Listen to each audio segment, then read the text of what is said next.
All right, we are live here on YouTube, about ready to be live on Blog Talk Radio as well. So please remember to like the video here if you are watching. Also, if you are listening on Blog Talk Radio in a second, remember to subscribe over there, like me over here, etc. We are starting in about 30 seconds, and we'll be able to be talking about lots of issues of the day.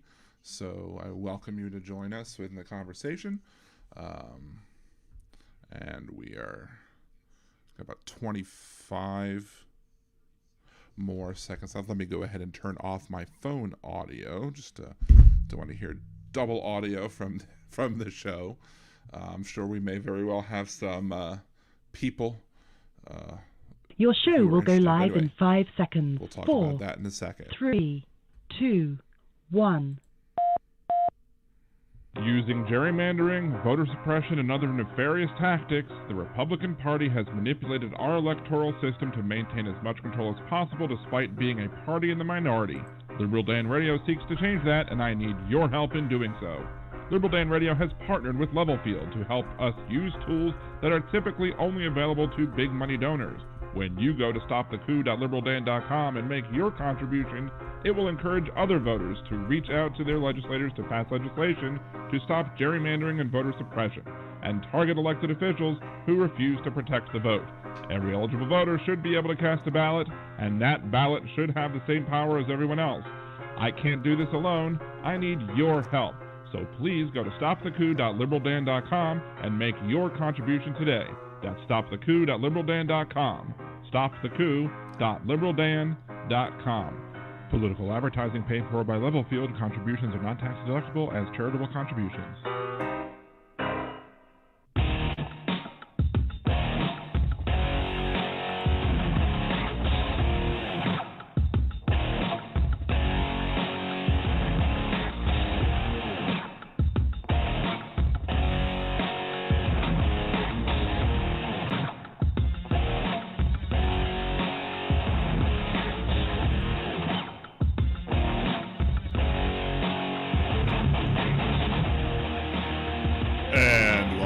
To Liberal Dan Radio, talk from the left, that's right. This is your host, Dan Zimmerman, coming at you from New Orleans, Louisiana. To join the conversation, it's area code 914-803-4131.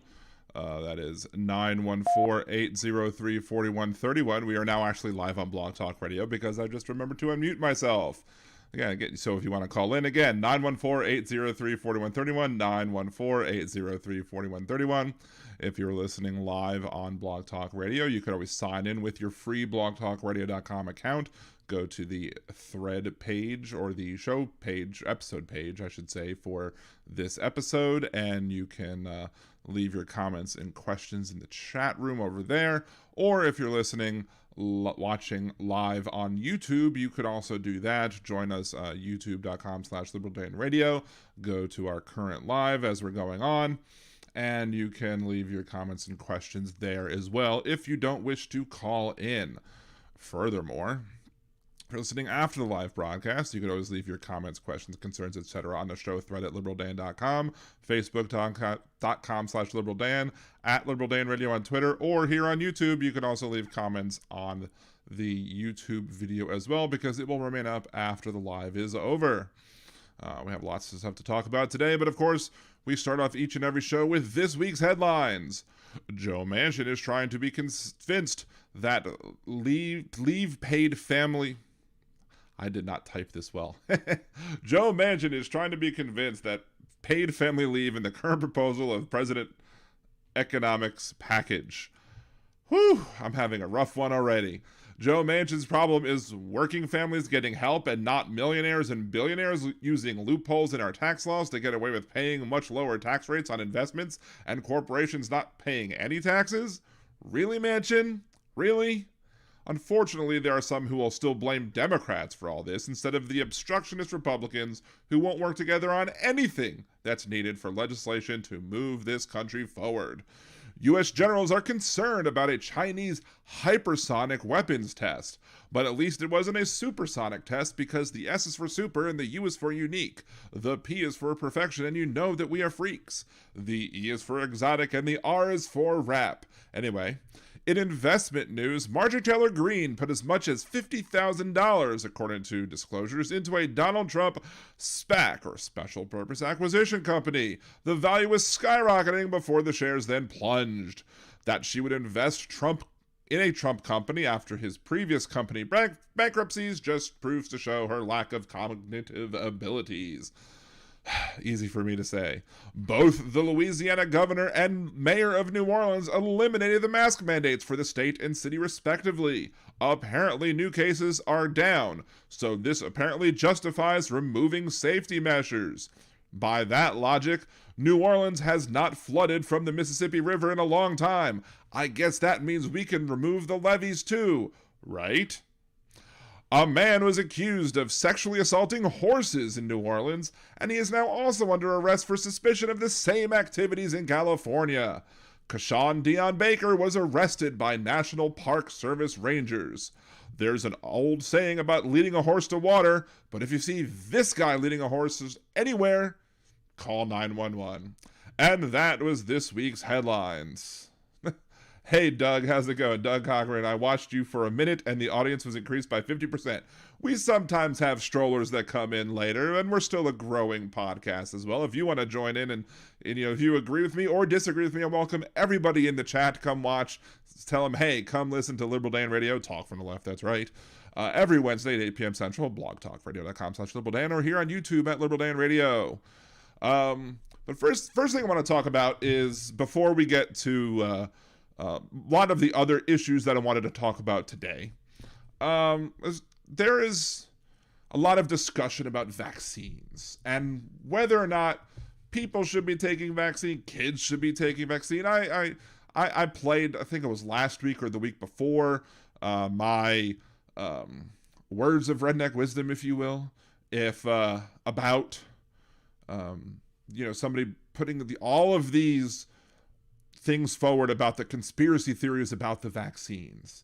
And they're crazy. I mean, from the graphene oxide, which is based on like one vial and one dose in one vial, where there was no chain of custody, where you can't determine that somebody could have just put graphene oxide in it and said, here, test this, and okay. Parasites, with an expert on parasites said, no, what you're looking at is not an example of parasites. Lots of different conspiracy theories about this. But one thing that I'll never do is I'm not going to support anybody being held down and forced against their will to take a jab. You shouldn't be held down physically and restrained and forced to take a jab. That's one. Now, do I have qualms about, you can't go to these events that are, non-necessary if you're unvaccinated or can't show a negative PCR test within the last 3 days? Fine, I'm fine with that, but that's not you being forced. That's just you having to deal with the consequences of your choice. You choose not to get vaccinated or not to get tested. There you go. But another thing that I think is rather important is, if you have kids right now between 12 and 17, inclusively, who can get the vaccine, and soon you'll be getting kids between 5 and 11, inclusively, that will also be able to get the vaccine, as the approvals seem to have are coming down the pipe. So what I won't agree with is giving children their vaccinations without parental consent. So what happened? Here in New Orleans, there is a company called Ochsner. Ochsner is a health system. Ochsner likes to call itself a, quote, not-for-profit business. However, Ochsner still manages to pay their board exorbitant amounts of money and operates very much like a for-profit company, where instead of the profits going to, their shareholders, the profits go to like executive pay and the board pay and stuff like that. The purpose for having a nonprofit is, you're supposed to be able to do something for the betterment of the community, and you don't want to get, stifled. You don't want to be taxed for the nonprofit activities, because that means that you're not going to be able to do as much good as you could have done as a nonprofit. But a long time ago, I looked up, making a nonprofit, and one of the books that I found said how to make money using nonprofits. And I was like, if this is the most ass backwards thing I've ever heard, you're not supposed to be able to make money with nonprofits. I mean, yeah, you're going to pay people salaries to do the work that they do for you, but you're supposed to be able to, use the fact that you're a nonprofit to benefit society, not to benefit yourself and line your own pockets. But don't tell that to Ochsner, because they'll continue to gobble up all these little small clinics and turn them into Ochsner, clinics and build, floors upon floors on their hospital, making a huge eyesore in the middle of Metairie, Louisiana. And also, so what happened was Ochsner went ahead and was participating in the distribution of vaccines to kids in high school. And one of the kids ended up getting vaccinated, someone who's under 18 years old, but one of the kids ended up getting vaccinated without parental consent. And the parents are suing. Now, whether, and I don't know if medical malpractice laws come into play here. I'm not a super big, people will say that I have a good understanding for the law when it comes to it as a lay person. I've been told that before by attorneys. However, and here's the thing, I'm not going to always get it perfect, but so I don't know if malpractice, if that would be considered malpractice or not. However, they did give the shot to somebody, and they weren't supposed to give the shot to them. And I'm sure instead of settling out of court, doing the right thing, making sure that, that they fix their methods so that they don't make that issue again if it was a purely mistake or whatever. Instead of doing all that, I'm sure, based on my experience with them, that they're going to pass the buck, they're going to claim not to be responsible, and they're going to probably either say, oh, well, we were given a form for this person, see, here's the form, and claim some sort of malarkey, and try and, again, pass the buck, not take any responsibility for their bad actions. But because conservatives love this thing called, tort reform. In Louisiana, in order to get a malpractice suit, at least, you have to go through a medical review board, and you'll get a panel of doctors who will review the evidence and will say something, and will basically say, okay, well, let's look and see what happened. And then what usually happens, unless it's a really egregious case, is the doctors will just protect their fellow doctor and say, no, sorry, this is not a case of medical malpractice. Now, that does not preclude you from then filing a lawsuit in court to try and get damages because you still believe it's a malpractice. But at that point, no attorney is going to take the case because they're going to have to fight a much bigger uphill battle and say, hey, we, look at this. They're going to have to fight this large uphill battle and say, hey, we think it's malpractice, even though the doctors don't think it's malpractice. And then the judge and the jury be like, well, if the doctors don't think it's malpractice, why should we believe you? And then you have to convince them why the other doctors were also wrong or protecting their fellow colleague, which is, part of the problem in the system. And if you ever saw the movie Hot Coffee, about part of it includes the McDonald's case where the woman burnt herself on excessively hot coffee. Now, I still believe that perhaps the responsibility of the person holding the coffee is, should have been held to be a little higher than the 25% that was applied. But the thing is that everybody knows the hot coffee case. And a lot of people don't understand the hot coffee case as well as they should when discussing it. So that's why they named the documentary Hot Coffee. But there was like 7 or 8 other parts in the Hot Coffee documentary. And one of them was the guy who was saying, hey, I was all for these tort reform measures. I thought these people were being greedy.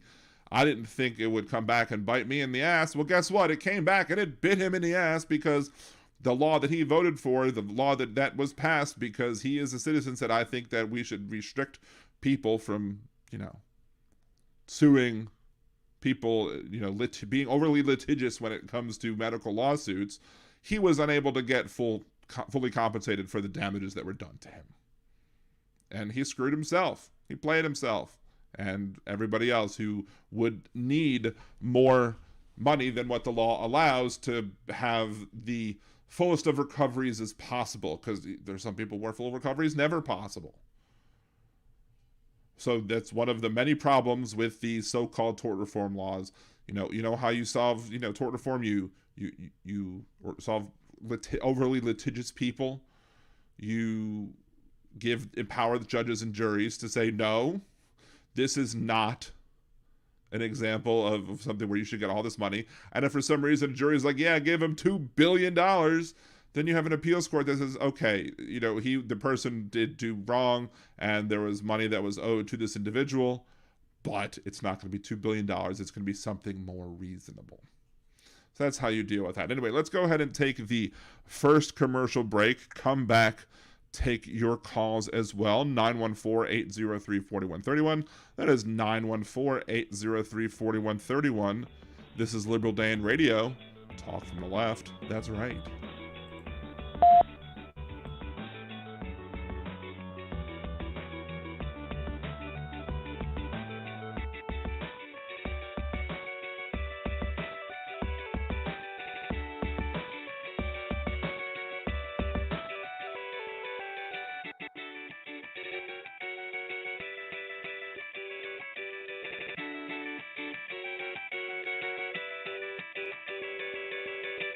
Are you planning a trip to Disney soon? Do you want help avoiding spending mistakes and making the most of your vacation? Then check out budgeteers.com, a new site devoted to helping you get the most mouse for your money. What kinds of tickets should you get? Is the dining plan a good deal for you? Should you stay on grounds or not? Should you buy park hoppers? Many other sites are filled with information about what other people like to do, but Budgeteers is geared to help you make the best decision for you. So check out budgeteers.com or go to youtube.com/budgeteers and help make your trip the best it can be. Budgeteers.com is not a travel agency and it is not affiliated with the Disney Corporation or any of its holdings. In a world gone mad, one progressive will do a bad movie trailer guy impression to get you to listen to his show. There's only one thing that I like better than the Liberal Dan Radio Minicast. Alright, Bill, that's enough of that. On the Liberal Dan Radio Minicast, you will hear an honest discussion of the day's issues, with some personal bits in between. You might even hear what the other side has to say, sometimes even in their own voices. So become one of the Liberal Dan family, because family means no one gets left behind or forgotten. To hear those bad impressions and more, tune into the Liberal Dan Radio Minicast. Talk from the left, that's right. And I think to myself, what a wonderful show. Yeah. If you enjoy Liberal Dan Radio, there's many ways that you can support the show. You can subscribe to the YouTube channel. You can like me on Facebook or follow me on Twitter or TikTok. And you can become a Liberal Dan Patreon. For as little as $3 a month, you can get a shout out. Higher levels get the opportunity to vote on what I do next on the podcast, the Minicast, or on YouTube. You can even buy commercial advertising or sponsor bits. So go to patreon.liberaldan.com and support the show today. Hey there, podcast listeners. This is Deminox, host to The World According to Knox. It's time for Season 2, where I take you on another trip through my world. The world of movies, video games, pop culture, and more. Relate them to the world around you. Don't forget to leave a question for Marscat, and find me on Twitter by the handle XDeminox. That's the letter X like X-Men, DEMINOX. Now enjoy the rest of your podcast.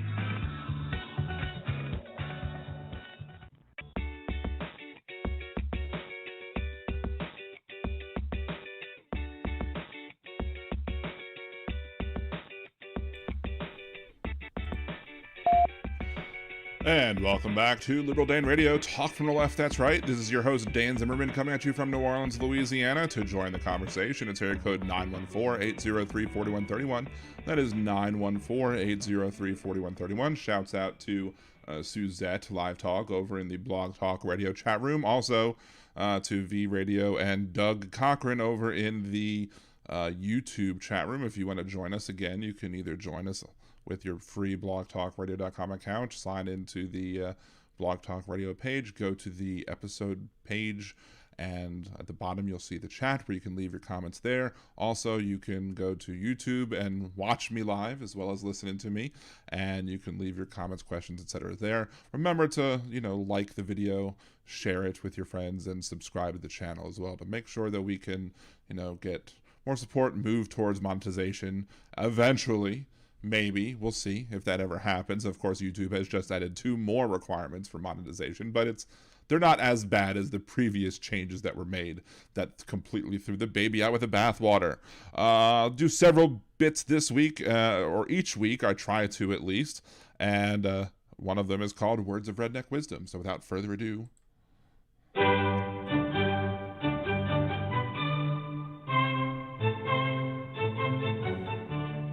And now, Words of Redneck Wisdom, brought to you by Liberal Dan Radio. I want to say something. I'm not being mean about anything, but until people who just want to talk, then if not, all they're doing is bitching, moaning. Until you get ready to pick up that phone and call your representative and tell that jackass that if you don't do what I say and what the state says, we're going to vote you out. That's the only way these people in Washington, you're going to get through to them. They voted him in, and they're in the same boat we're in. And I'm speaking to everybody out there that voted this jackass in. You put us in this position. You let things happen that did. Because right now, this nation is going to, well, I'm not going to say it, because you got FCC rules, and I want you on the air. And this concludes Words of Redneck Wisdom, brought to you by Liberal Dan Radio. Talk from the left, that's right.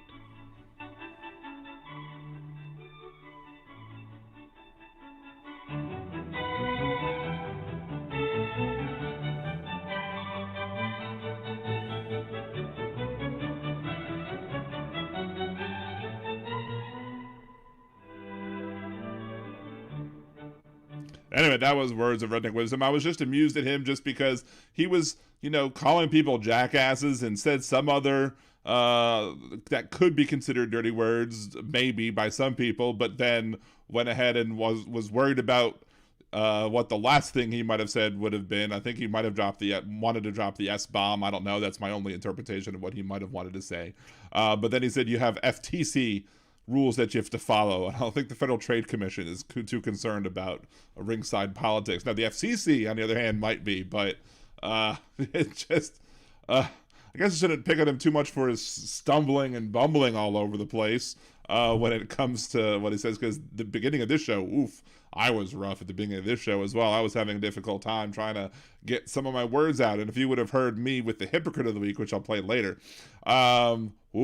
I was having very, very big problems trying to say the word expense when it came to the context of the video that I was saying. For some reason, expense between the words that I was saying just was coming out incorrectly. But we'll hear that one later. So I'm sure, we might have some listeners perhaps coming into the show wanting to hear about, what I'm going to additionally say. I've done about maybe 3 podcasts in the past maybe month and a half where I've given some time to the trial of Kyle Rittenhouse. And I also made another video in response to the Johnny Walker Dread, some of his videos. And there's been some back and forths on some of his videos when it comes to when it comes to some of the topics that are being brought up, I suppose. And I made a response to him, and he responded back to me, and I was going to make a response back to his response, but it was looking like it was going to get too long. So if I am going to make a response to that video, I might just have to chop it up, or I might just do another one later. I don't know. Anyway, but the first thing I kind of want to talk about when it comes to the Kyle Rittenhouse thing is it's one of the terms that's being used to describe people on both sides of the issue, so to speak.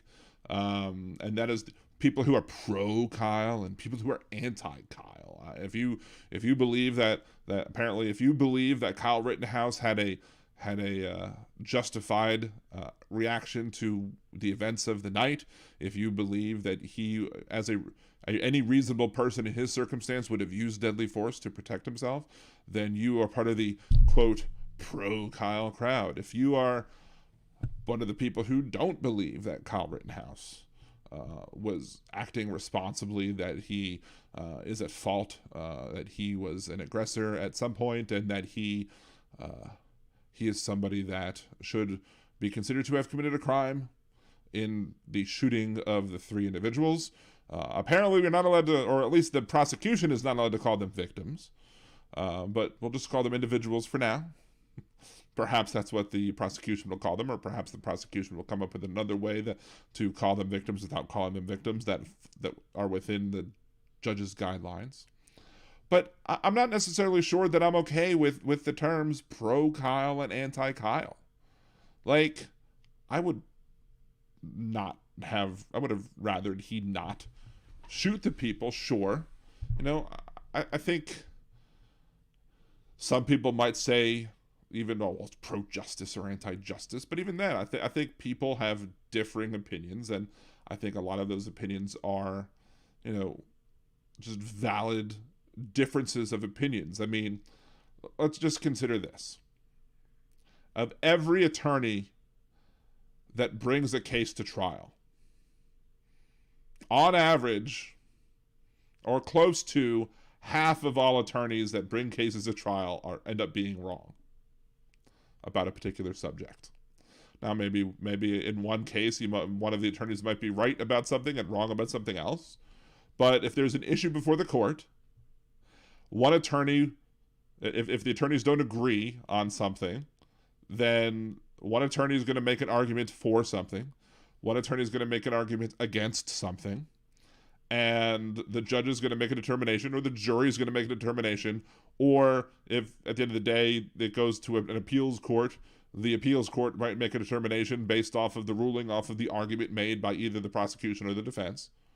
And so if attorneys half the time are wrong, people who are not attorneys are also going to be wrong and going to have difference of it. So, and maybe not even, you know, wrong. It's just the fact that, you know, that they're not able to win out in the court case, in the cases that discuss the charges against the particular defendant at the time.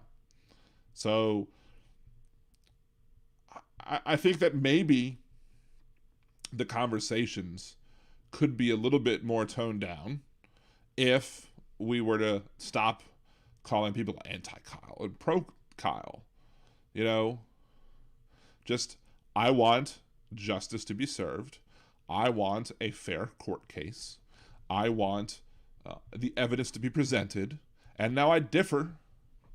You know, I have a video up there currently on YouTube where they say, where they were talking about whether or not they should include the evidence from the CVS video where Kyle Rittenhouse and one of his friends were sitting in a vehicle outside of CVS about 2 weeks prior to the shootings in Kenosha. And Rittenhouse clearly says that if he had his rifle, that he would shoot at the people who he believed were committing a crime and stealing property. Now, to me, this shows his state of mind. This shows his intent. This shows that he is somebody who doesn't understand the proper escalation of the use of force when it comes to when deadly force is reasonably used and not reasonably used.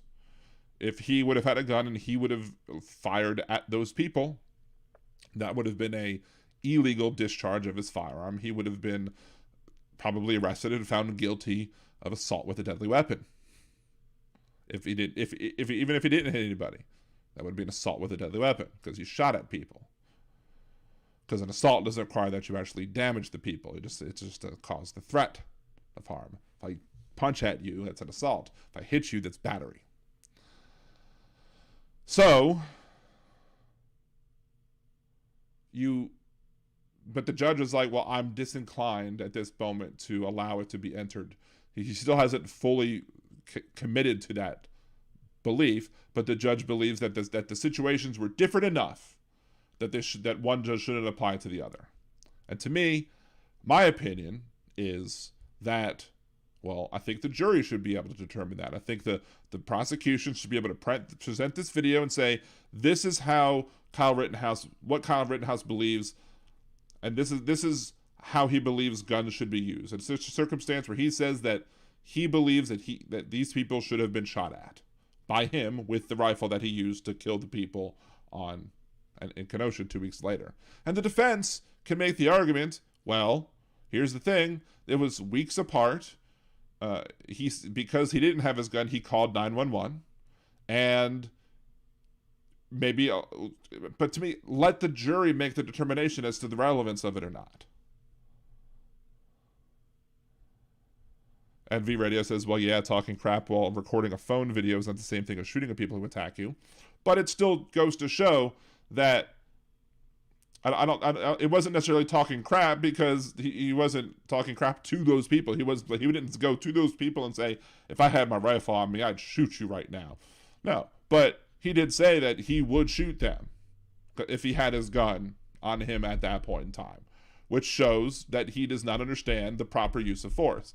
I mean, it would be improper in that situation to shoot a rifle at those people, and he believed it would have been okay to shoot a gun at those people at that time, because that's what he said he wished he would do. And when somebody tells you who they are, you believe them. Now, on the other side of the coin, there's an argument as to whether or not the prosecution doesn't like that the defense wants to refer to the individuals that were shot as rioters and looters and arsonists, etc. They believe that it unfairly biases the judge or the jury against their side. But to me, the defense should be able to bring up those and call those people those names. If Rittenhouse believed that the people that he was, there to do whatever he was doing there for were arsonists, looters, and whatever. And the prosecution also believes that the defense shouldn't be able to bring up things from other parts of the night that Rittenhouse wasn't aware of. Again, I don't believe that the jury, 12 people in the jury, shouldn't look at those items from before and say, oh, Rittenhouse didn't know about them, so let's go ahead and still count it towards his thought-making process. No. But if the defense wants to say, this is the situation he was in, and the prosecution can then say, well, he didn't know about these things, so that's why you should ignore them when deliberating, and then, again, let the jury decide. Let the jury decide. But that apparently is not how things are going in the legal system, and I have my problems with legal. One of the problems I have with our judicial system in this country is how we've changed affirmative defenses in the case of self-defense. What do I mean? So back in the day, I have an aunt who lives in Florida who kind of confirmed this for me. Back before Florida passed their stand your ground laws, when you made an affirmative defense of self-defense, it was the responsibility was on the defense to prove with a clear, convincing, or preponderance of the evidence standard that the actions that a reasonable person would have used deadly force in that situation. A reasonable person would have said, my life's in jeopardy, and deadly force is allowed. The onus was on the person making the affirmative defense. And in many affirmative defenses today, that's still true. If you're saying, yes, I did X, but the reason why I did X, which is normally illegal, should be considered legal because, and then they present their information, and if they prove that by preponderance of the evidence, then their self-defense claim is valid. But Florida changed their laws, and many other states have changed their laws in the past decade or so, or maybe even more.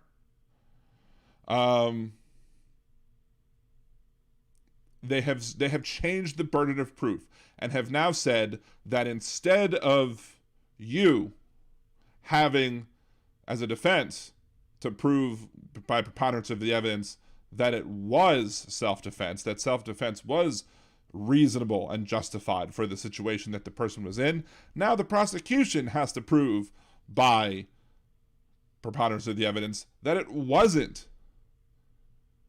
That you accept, it's like they accept that, hey, this is self-defense, and the prosecution then has to say it wasn't self-defense. It has to prove a negative. And proving a negative is not logical. It's a logical fallacy. So that's part of the problem, I think, with this case. That's part of the problem with... It's part of the problem with this case. It's part of the problem with many other cases. Now, even though the stand your ground laws in Florida changed, it wasn't a stand your ground case with like George Zimmerman, for example. But Zimmerman had a situation where Zimmerman put himself into a situation. He started chasing after Trayvon Martin. Trayvon Martin was probably likely the person who could have claimed self-defense because he was being pursued. Zimmerman was chasing him down, even though 911 said you don't have to do that. They didn't order them not to do it, but they said you don't have to do that. He chased him down. He made himself a threat to Trayvon Martin, but we can never hear Trayvon Martin's side of the story because Trayvon Martin died. And so what happened? Zimmerman claimed that got into a fight with Trayvon Martin, started losing the fight. And when he started losing the fight, he used that as an excuse to use deadly force and shoot and kill Trayvon Martin, claiming, oh, he was going for my gun. I couldn't risk him going for my gun. He was going for my gun. Which brings us back to the case of Kyle Rittenhouse and what's going on with one of the arguments that's being made by an individual named Ripley on the Johnny Walker Dredd videos. And even Johnny Walker Dredd himself seems to agree with me on at least this point. That there should be no two systems of justice for the armed and the unarmed. Okay? So, but, let's see. So Ripley says, we're talking about an individual who not only wants to do serious bodily harm or death to Kyle, but to supposedly, but also to take his gun, supposedly. He is attempting to arm himself, supposedly. If someone lunges for a gun on the table, they might be armed, unarmed, but they're attempting to arm themselves. You seem to take issue, talking to me, with there being, quote, special rules for people open carrying. I ask again, what do you do if you're open carrying and somebody tries to take your weapon and murder you? The addition of a firearm changes things. You're not allowed to take someone's firearm by choice, by force. Prove one multiple. Basically, here's the situation. And hi, Suzette, Daily News, welcome. So, Daily News, Dan, people are no longer innocent until proven guilty.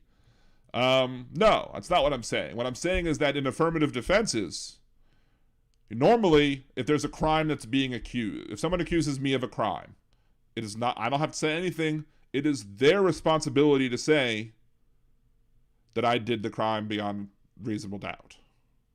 Beyond all reasonable doubt. I did this crime. However, if I choose to defend myself by saying, I did this action which is normally illegal, but this is why I believe it's illegal, it used to be the case that the responsibility was on the defense to prove that the exception to the rule, to prove that I followed all of the guidelines that's reasonable and called for in order for me to do the normally illegal act. So if I want to, like for example, a very simple, easy one is in Louisiana, you have a castle doctrine type law, which basically says if somebody's breaking into your house, someone has broken into your house, you can shoot them because you consider them a threat. Shooting somebody is typically considered illegal, but you raise the affirmative defense of he broke into my house. And, well, I mean, if the body was found in your house and he was not somebody who lived at your house and there was a sign of a forced entry via a broken window or a door or whatever, and you shot him, you say, Your Honor, I'm raising the affirmative defense that I shot and killed this person because that person was breaking into my house, and under Louisiana law, I'm allowed to shoot and kill this person in this particular situation. And this is the evidence to show this is the why. And then the judge and jury was like, okay, And normally it's not even a case that gets charged or even prosecuted. Sometimes there was a case where it did happen semi-recently, and the person ended up still being acquitted because of the Castle Doctrine rules.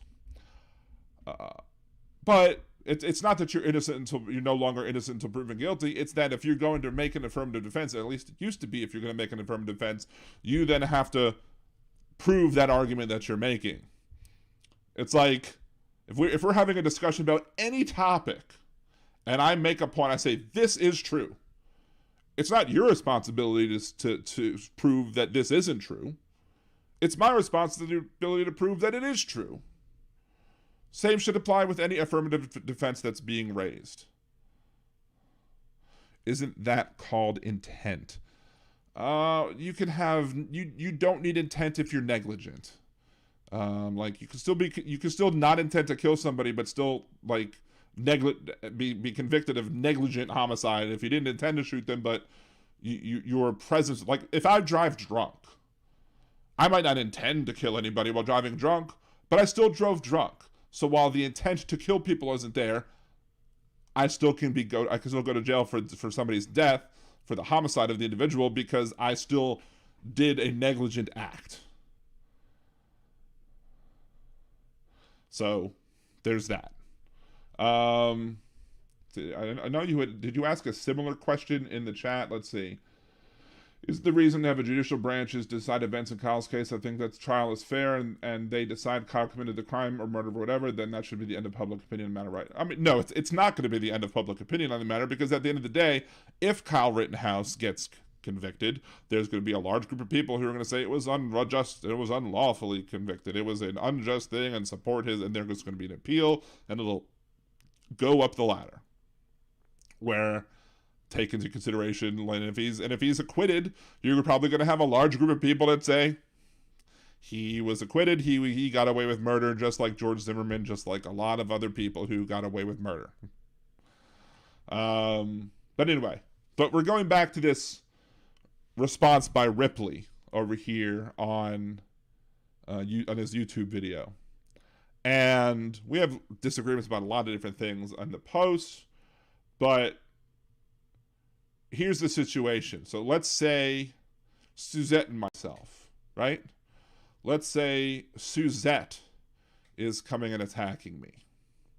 Let's say she grabs at me. And I, under the law, in an aggressive manner, I'm under the law, I'm free to defend myself.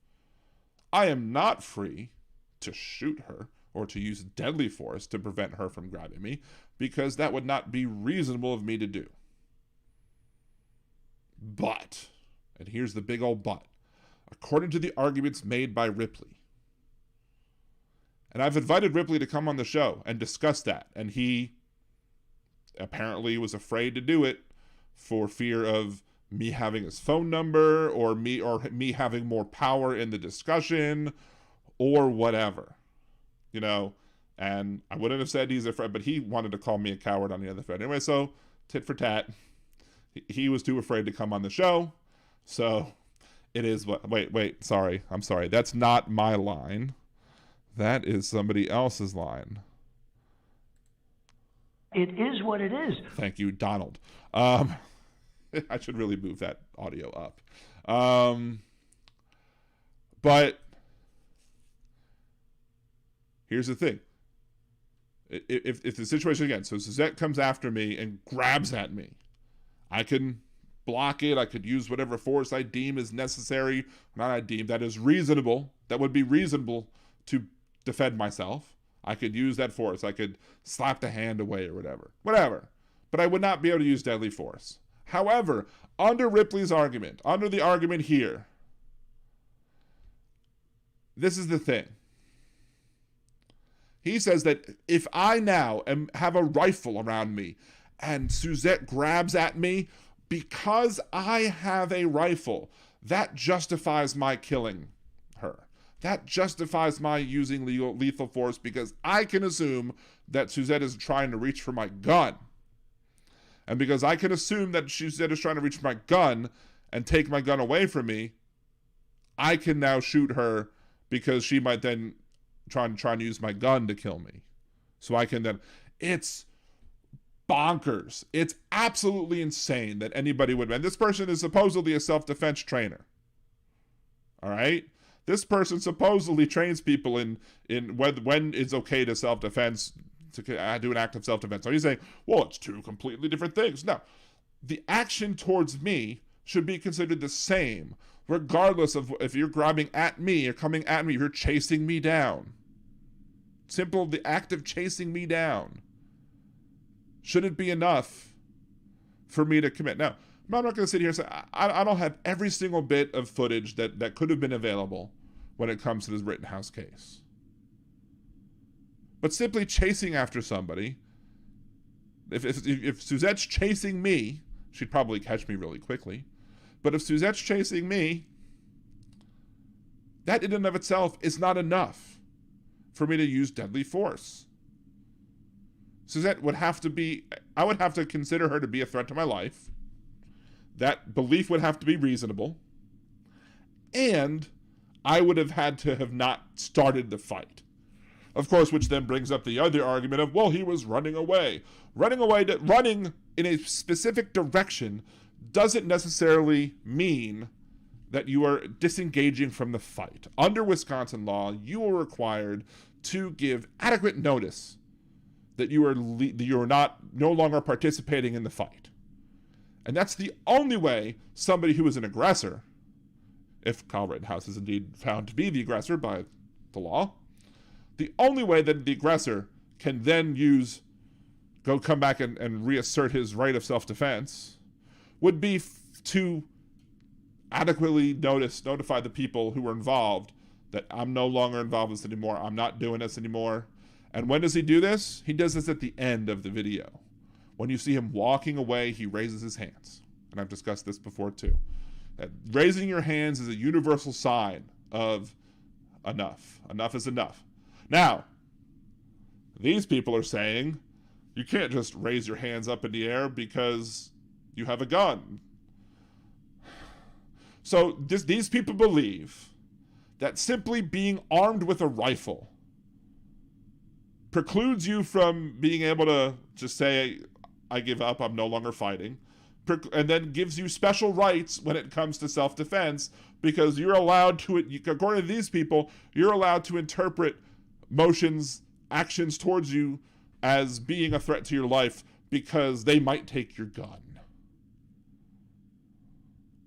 I appreciate that. I don't know, V-Radio, when the next time I'm going to talk about the Kyle Rittenhouse case is. But if you follow me on Twitter or if you follow me, wherever, it's possible. You could email me, liberaldanradio@gmail.com. You can let me know and say, hey, maybe when the case starts, if there's more stuff to talk about that's new, like maybe if the aerial footage comes out from the FBI, which is, I think, potentially important. The prosecution seems to believe that it is. But I'd be more than happy to have you come on a future podcast to discuss the issue. You don't have to let someone assault you just because you were armed, but again, no bullets were fired until Zeminski fired off his pistol behind Kyle. Now, I'm not saying you have to let somebody assault you just because you're armed, but I'm saying you don't have the right to use deadly force just because somebody assaults you. If somebody hits you, if somebody threatens to, an assault is a threatened punch. That's all you need for an assault. And even if Rosenbaum really was the aggressor, if that was really the case, that he was chosen, that he really was the aggressor and he chased Rittenhouse down. Rittenhouse, if he wasn't armed, the argument that these people are making is that if Rittenhouse wasn't armed, that he wouldn't be able to use deadly force, but because he was armed, he would be able to use deadly force, and that's bizarre. That is absurd. See, in Kyle's case, a witness is going to testify Rosenbaum threatened to kill him when he got him alone. Should Kyle not take him serious after 50 yards of chase? Okay, so here's the thing, Finkelried, right? In Kyle's case, a witness is going to testify Rosenbaum threatened to kill him when he... So that witness that says this, was Kyle aware of that? Was Kyle Rittenhouse aware that Rosenbaum threatened to kill him when he got him alone? Should Kyle not... So that's one important question I would ask you. Suzette, careful, Dan, I know karate.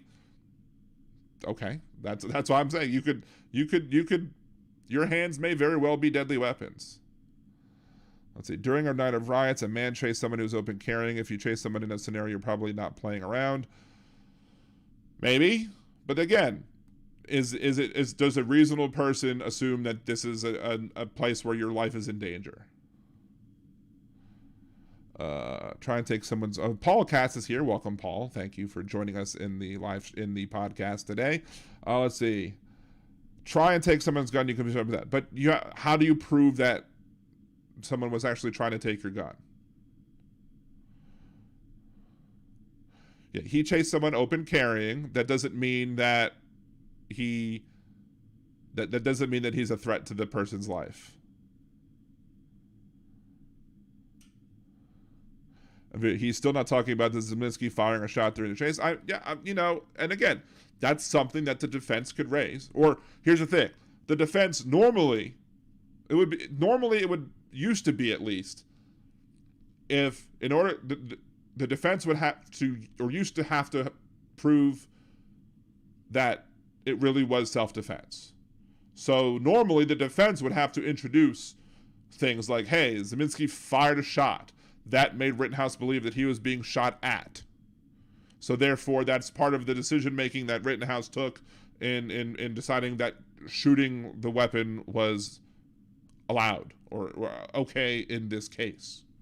And it would be up to the jury to believe whether or not the defense's arguments were good enough. Now, the prosecution has to show that Zeminski firing wasn't cause of reasonable. It's convoluted, and that's part of the problems I have with the changes that we've made in this country to affirmative defenses when it comes to self-defense.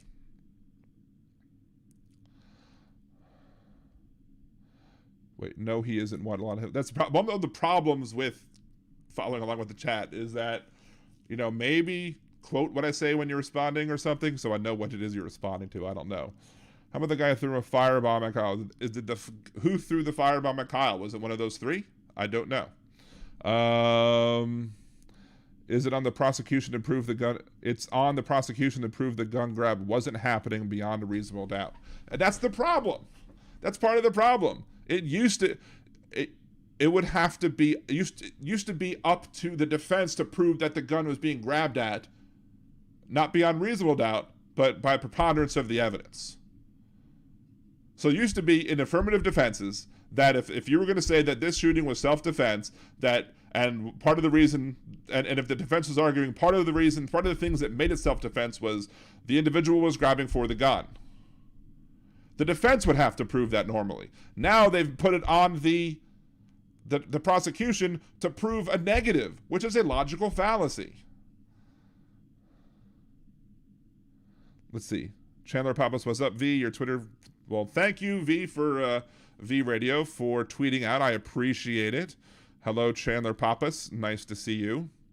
And yeah, all 5 people in chat. This is a attempt. I'm attempting to grow my podcast. I'm attempting to make it bigger and better. So we do have a call on the line. I believe this could this be Suzette? I think maybe. Hello. Hi, it's Suzette. How are you today, Hello. Suzette? And just to be thank you for taking my call. You're very welcome. I do want to say that to the individual, to Ripley specifically, who was afraid to come on the show because he was afraid that because of a difference of opinion that I would not be the type that I would use my power as the host to talk over him, that I would give out the number of people, the person, because I could see the number there, etc. So Suzette, before we get into the topic of conversation, do you believe that I have ever given away your number to anybody? Have you gotten any phone calls because of this podcast? No, you've been very gracious. You've been more than, as far as pleasurable when we have our discussions. Sometimes they get heated, sometimes they don't, but we always part on good terms because you let me have my say-so. So I appreciate that. So I'm fair to you. I treat you fairly, even though we have disagreements on the issues at hand. Absolutely. Would you say that I'm the best liberal podcast out there? Yes, and I actually wanted to congratulate you on expanding your podcast. It looks like you're getting more traffic, and that's awesome. Good for you. I appreciate it. I hope we can expand further. But again, I just wanted to point that out there, that here we have an individual who is conservative, who says that I treat her fairly whenever she calls in, and then I that's what I want to have. I want to have a place where we can discuss the issues fairly and reasonably, and have these discussions, and perhaps sometimes maybe change each other's minds. Occasionally, it might happen, it might not, but I do like the fact that I can have reasonable conversations with both you and your husband when it comes to these issues, and I encourage more people who disagree with me to join in on the conversation so that we can have more friendly debate over our disagreements. So anyway, so what do you like to call about today? Okay. Well, if I may, first, I just want to say that there are times when we learn something new, or you've learned something new, or we've had something to think about anyway, on some different subjects on your show. So we enjoy listening, and yeah, and I'm even a Trump supporter, and you know that, and you don't call me names or hang up on me, or because we respect each other as human beings, even though we may have different political views. I respect you as a man, a human being, a family man, and so forth, because that's who you are. I try to be, at least. Yeah, absolutely. Well, that's all we can do. We're all in progress of work. So anyway, I just wanted to comment and say that, we don't know all the facts of the case, and I think you've been fair in saying, until we find out for sure what happened, but on the face or on the surface, what we do know, is he went there to defend his buddy's establishment or property or whatever it was. And so he went there with his rifle. Maybe it was to defend himself in case there was trouble or defend the property. But the point is that the gun itself shows that it will wound, injure, even if it was his intent to say, well, I have it, so it was going to scare them away. You can't really anticipate that because it was a mob, that were burning and breaking things. And so the thought that he may not ever fire that gun through that entire time is not reasonable to think.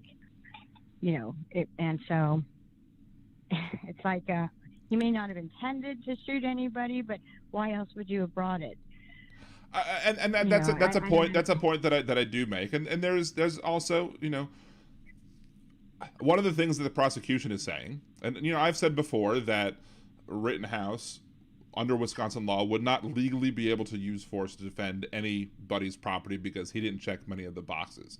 But as been said by the prosecution, has been said by blanking on the name, by Johnny Walker Dredd, has been said by other people that his being at those properties, like when the police thanked them or whatever, was before any of the other stuff happened, like before he got separated from his crowd. So there's that.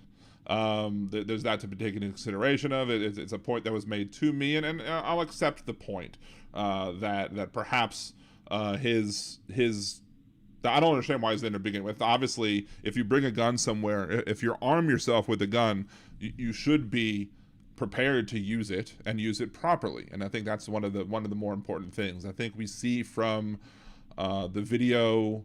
There was a video that was brought off by Johnny Walker Dredd, who shared a clip of it from somebody else's page that showed the the point where Gage Rosenkrantz or whatever, I think that's his name. I think I'm pronouncing it correctly. Kicks him in the arm, and that seems to be the action that causes the rifle to fire, harming him, which to me says that it's highly likely that Rittenhouse, had his finger onto the trigger already, and there was other scenes where I've seen Rittenhouse running around with his finger on the trigger as he's walking around, which to me shows, now somebody correct me if I'm wrong, that shows bad trigger discipline. So he's already not operating his weapon as he should, because you shouldn't have your finger on the trigger until you're ready to shoot. Right? Well, it also depends on, circumstances that, if he's, because of the situation that he had implemented himself into, because he crossed state lines, if I'm correct on that, correct me if I'm wrong. He did cross state lines. I think the gun was housed at a location in Wisconsin. So I don't think the rifle that he had was in his house. So I don't think like his mother, if I'm remembering this correctly, his mother didn't transport him and the gun. His mother transported him, I think, maybe to the friend's house or whatever. Then he went off, and then he did the graffiti cleanup earlier in the day, and then he joined up later on with the rifle that was stored at somebody else's house. I don't even think the person who owned the house really wanted him to take the rifle with him, but he did anyway.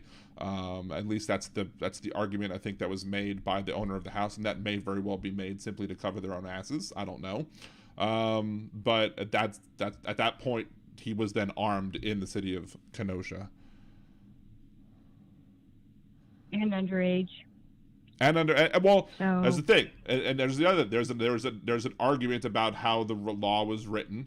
It was the law poorly written or not, and that's going to be, again, I've said that's above my pay grade to determine that. In my opinion, the law is clear enough, especially when they amended the law to say that the exceptions for people under 18 were made for hunting purposes only and not for non-hunting purposes. However, it is within the realm of possibilities that the exceptions for non-short-barreled shotguns and non-short-barreled rifles doesn't apply in this case, and therefore he may have legally been carrying that weapon if it is deemed that the law was written poorly enough. But again, that is above my pay grade, so I'll leave it at my opinion that he was illegally carrying because he was underage, but I leave open the possibility that the law is poorly written enough that a judge is going to say, well, even though when this act was passed in 2005, I think that's the correct year, even though when this act was passed in 2005, it was specifically stated that it was only about hunting and not about anything else. And also it's in the section about hunting and wildlife and fishing or whatever. It's not in the other parts of the law that deal with, the other parts of gun ownership. But anyway, Chandler Pappas does say, that has asked to call in as well. The phone number is 914-803-4131. That is 914-803-4131. Actually, I can put it in the chat as well if they don't want to. But if this is a clean and easy case, if we were to set aside the age thing and just set that aside for now, since it's supposed to, it stops for the judge to decide that. And, well, the judge with the jury decide everything, but the judge could throw out the charge if the judge feels that it's. But if we were to say that he went knowing that that he was going to be defending himself no matter what, whether if he left without the gun and just went, he was, putting himself in a situation where he was going to have to defend himself, whether with his fists and in this case with a gun. So the intent, however you want to look at it, is still to be there in a situation that's very volatile and could potentially, put his life at risk. And in order to save his life, he took the gun. But there was, he shouldn't have put himself in that situation in the first place. Exactly. And which caused him to take the gun because now people have been, shot. So I don't know. It's until we know more about the case, as far as the law goes, that's how I see it. He should have never put himself in that position in the first place, to where he would feel necessary to take the gun in order to defend himself. I 100% agree with you on that point. I think of a lot of, he is being tried as an adult. I think a lot of people failed Kyle Rittenhouse on that day as well. I think his mom failed him when, to say, maybe you shouldn't go into the middle of this area where we believe that riots and looting and arsons are happening. And there were riots and there was looting and there was arson. So, maybe don't go in the middle of all that as a 17-year-old. The individuals, the other adults who were there armed should have made sure that he was somebody who was an adult, who was over 18, who was properly trained in self-defense, how to defend yourself with a firearm, properly trained in force escalation procedures, properly trained to know when it's okay to use your rifle and when it's not okay to use your rifle. Because if you look back at the CVS video, you can see that he doesn't know that it's not okay to shoot a rifle at somebody if they're simply taking goods. Now, there are a lot of people who are out there who believe that you should be able to shoot somebody if they're stealing your property. That's a whole nother issue. Under Wisconsin law, you're not allowed to do that. So I'm going to put you on hold for a second, Suzette. We're going to take the other caller. I will come back to you as well. We have plenty of time for the show. So I'm assuming that this is Chandler from the YouTube chat. Am I correct? Yeah, can you hear me? I can hear you perfectly. Thank you very much for calling. Thank you for joining us in the chat. I do appreciate your calling in to discuss the issues. Yeah. So I just had I kind of had some firsthand experience. I'm from Portland, and okay. So we were a big part of all that up there as well. And when you have, I got to be careful about how I say this. There's still a lot of potential litigation coming from some of these things. So, but I do want to say, when you have, like you said, the rioting, the looting, the outright violence, the arson, people being beat, people being murdered, and then you have somebody, in my particular instance, I'm not particularly sure what Kyle's relation was through the city of Kenosha, if he had a friend that owned a business. In my situation, I did have a friend who owned a business, and it was right in between where there was a police shooting that these militant leftists decided was unrighteous for whatever reason. Well, because my buddy's business was there and it's a Proud Boy hangout, they decided, we're also going to burn that business down. And open calls for violence on Twitter, and not just against the business, against people, always, blah blah blah. I mean, you've seen all of it. Right. So, like I said in the chat, nobody, as a general statement, I think it's fair to say nobody ever really wants to have to shoot anybody. But when you're in a spot where these people have been brandishing weapons, they've been perpetrating any number of just heinous acts, including murder, and then they call for violence directly against people that you may know or businesses that you may patronize. And then you have a city and a state and a county and a sheriff who disappears when this riot starts on this particular night, as was my case. Maybe you feel a little bit more inclined to do something about it. There's nobody there to help you. Well, I mean, I think we can agree that perhaps in several of these situations, in your situation perhaps, in Kenosha perhaps, that there may have been some abdication of duty when it comes to the police. Perhaps also it just might be the fact that they're picking and choosing what to defend is kind of like we're gonna do this from a we're gonna try and deal with it as best as we can with the numbers that we have. So I'm not sure. I'm not ready to say that there was abdication, but maybe that there was. I don't know. But that being said, I mean, I haven't looked up the specific laws in Portland when it comes to who can or who can't defend people's properties. Even if Rittenhouse had a friend who was there, who owned a property or whatever, that does not fall under the amount of people who could defend a property by force. Now, the prosecution went ahead and is not going to bring that up in this case. The prosecution has said that they're not going to bring up Rittenhouse's actions because, as they said, there were people who were protecting their own properties or their own businesses, whatever, and that's people's legal right to protect their own properties, their own businesses. And I'm not going to disagree with that you have the right to defend with force, not deadly force, but with force, your own property, your own businesses. Well, at some point, deadly force comes into situation if you have a castle doctrine type law, but specifically for Wisconsin, Rittenhouse doesn't have the ability to use force to defend anything, and so then it makes me question, well, why you're bringing a gun to defend to try and protect a property that you can't legally defend with force. So there's a little bit of nuance to that. Then I guess there's the first question would be, are we talking what is right versus what is legal? And then the second one would be, when you go to defend yourself, your business, this castle doctrine, and you know that they're going to come with numbers, hundreds. In my particular case, there was well over 1,000 that night.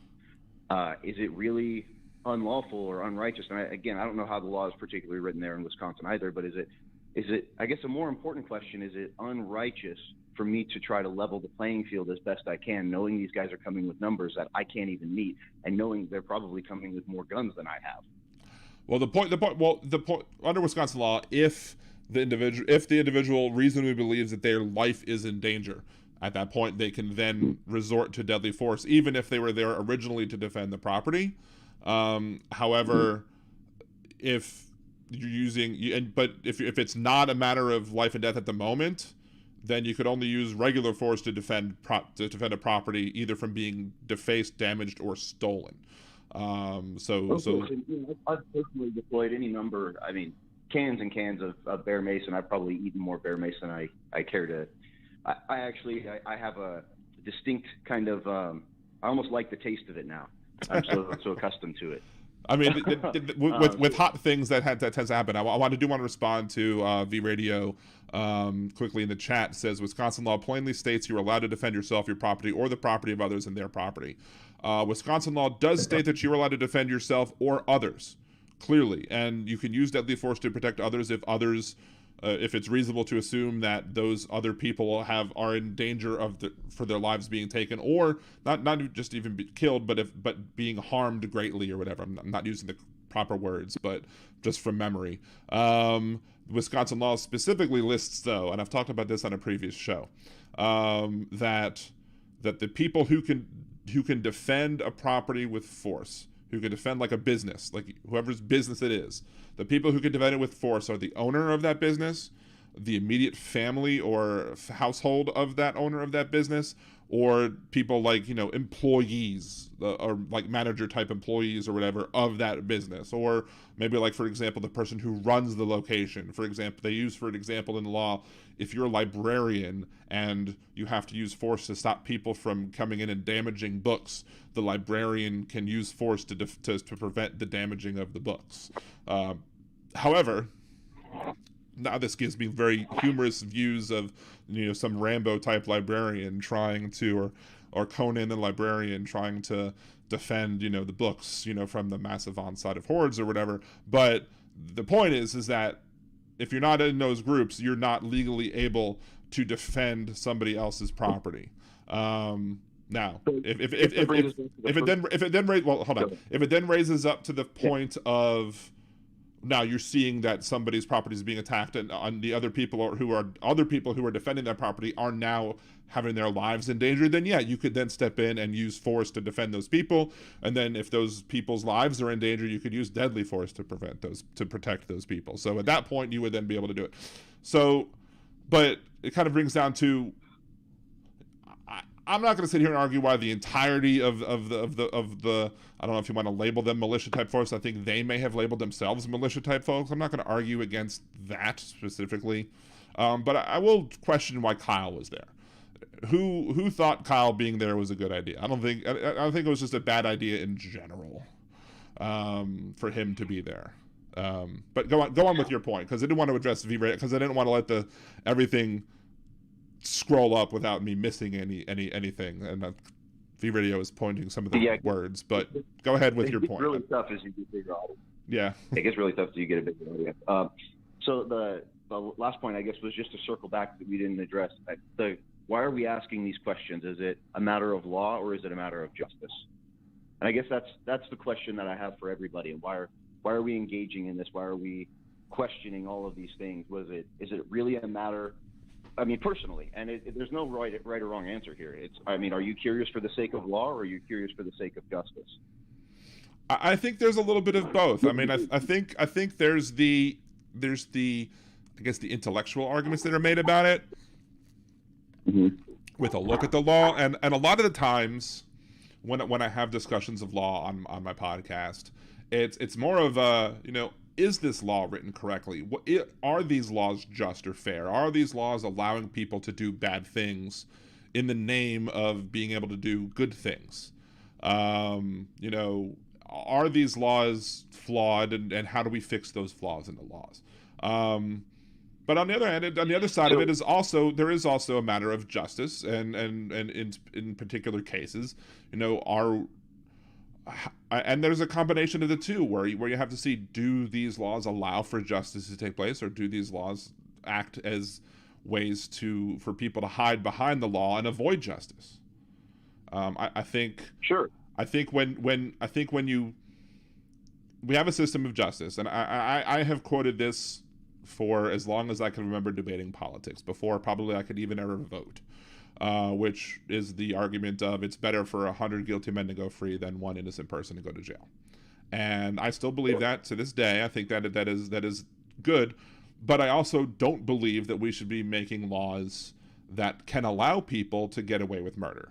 And I think in some circumstances how some of these self-defense laws have been changed, where the onus on the people making an affirmative defense falls on the prosecution instead of on the defense, which is where traditionally affirmative defense laws or affirmative defenses have fallen, or the onus of the proof, the burden of proof falls on the defense when you're raising an affirmative defense, or at least it had been.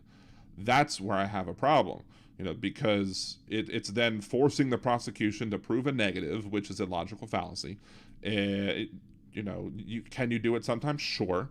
But it shouldn't be easy to get away with murder either. It shouldn't be easy to convict people, but it shouldn't be easy to get away with murder. And if you're in a situation, a general situation where it is better for you to kill the person who's assaulting you, if you're in a fight with somebody, and let's say if it's questionable as to whether or not you started the fight or not, if we create a legal situation where it's better for you to kill that person than to not kill that person, I think there's a problem with the law. And I think that's a lot of these so-called stand your ground laws do. I think a lot of these changes to self-defense laws, I think you have opened the door to allow people to be able to come to that conclusion and say it is better for me to kill this person than it is for me to risk both of us arguing in court.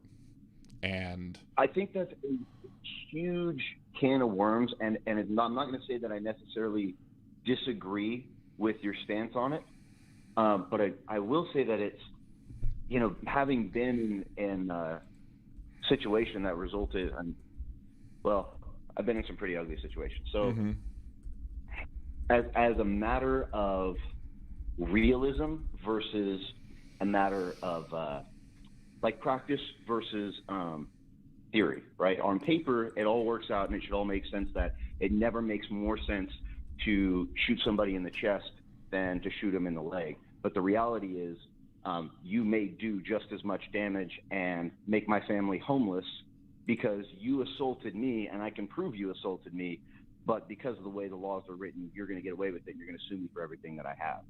And so that comes down to, like I said, like a matter of practice versus theory. And I don't know if we'll ever. Did I lose you? No, can you hear me? I can hear you now. Okay, yeah. So I don't think it should be easy for anybody to get away with murder, but I mean, that's why we have a justice system, right? That's why we have a judge. That's why the laws aren't just written the way they are and a cop can come and be judge, jury, and prosecutor, right? So, right. I mean, that's kind of why the system is designed the way it is. I don't think it'll ever be perfect. I do think that it's really important to ask these questions, but it's also more important than, I mean, the law is kind of a means to justice, right? We use the law. The laws are written to affect justice to the best of our ability. I mean, the way that I saw it, and when I talked to Kyle, he was not happy about how that situation played out. Nobody wanted anybody. I mean, he didn't want anybody to die. I certainly don't want anybody to die. Even the nights that I was out there with my rifle, I was praying to God that I wasn't going to have to use it. Right. I mean, and you would hope that would be the case. And I hope that there's, I guess one of the points is, I guess, that, you might not intend people to die, but, he also, I don't think he knew the proper force escalation. I don't think he knew that. I think he went in underinformed, if you want to say that. Shoot, I keep trying to share something on the screen and I keep resizing things and it's wrong. I don't think he understood the rules as he should have or could have in this situation, and that put himself at risk. I think it put others at risk. I think Had he known the rules better, I think maybe people might have not died who would have died. I think had he known the responsibility, if people assumed that he was the aggressor, I think that he might have known that, well, maybe I need to, if I no longer want to fight people, that he needs to be a little more clear and loud and say, hey, I'm not seeking to fight anybody else, whatever. There was an argument that was made, though he said that he was going to the police.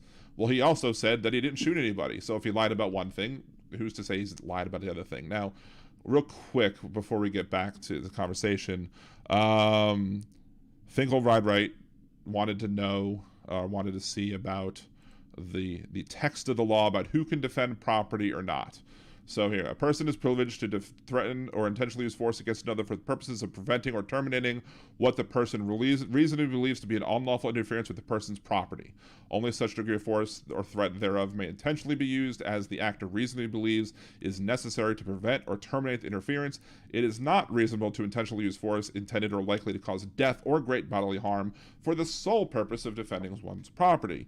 Part 2. A person is privileged to defend third person's property from real or apparent lawful interference by another or under the same conditions by the same means as those by which the person is privileged to defend his or her own property from real or apparent unlawful interference, provided that the person reasonably believes that the facts would be such that the third person privileged to defend his own property, that his or interventions or property is necessary, and that the third person whose property the person is protected, and here's the important thing, this and that the third person whose property the person is defending is a member of his or her immediate family or household, or a person whose property the person has a legal duty to protect, or is a merchant, and the actor is acting in the merchant's employer agent.